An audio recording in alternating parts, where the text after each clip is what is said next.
டேய் டேய் ஆக்சிடென்ட் ஆயிடுச்சுடா, வாடா போய் ஹெல்ப் பண்ணலாம். டேய் அந்த ஆள் குடிச்சிட்டு வந்து விழுந்து கிடப்பான். இவனுக்கெல்லாம் ஒன்று ஹெல்ப் பண்ண தேவையில்ல, வா போலாம்.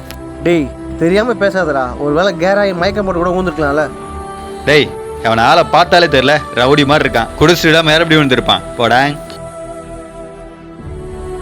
பார்த்து மெதுவா மெதுவா தூக்குங்க. ப்ரோ சாரி ப்ரோ, அன்னைக்கு உங்களுக்கு ஆக்சிடென்ட் ஆகிருக்கும் போது என்னால் வந்து ஹெல்ப் பண்ண முடியல. இப்போ உங்களுக்கு பரவாயில்லையா? பரவாயில்ல ப்ரோ. இனிமேல் கொஞ்சம் பார்த்து பத்திரமா போங்க ப்ரோ. சரிங்க ப்ரோ. டேய் மாப்பிள்ள, அன்னைக்கு அப்படி பேசுன, இன்னைக்கு நீயே போய் விசாரிக்கிற, என்னடா ஆச்சு உனக்கு?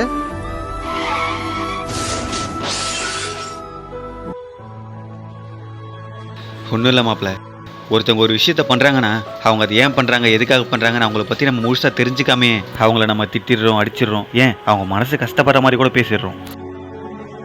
ஆனால் ஒரு நிமிஷம் நம்ம அவங்க இடத்துல இருந்து யோசிச்சு பார்த்தா தான் தெரியுது அவங்க அது எதுக்காக பண்ணியிருக்காங்கன்ட்டு. அப்புறம் தான் எனக்கு புரிஞ்சுது, இனிமேலாவது மற்றவங்கள பற்றி புரிஞ்சிக்காமல் நம்ம எதுவும் பேசக்கூடாதுன்ட்டு. நான் வரேன்.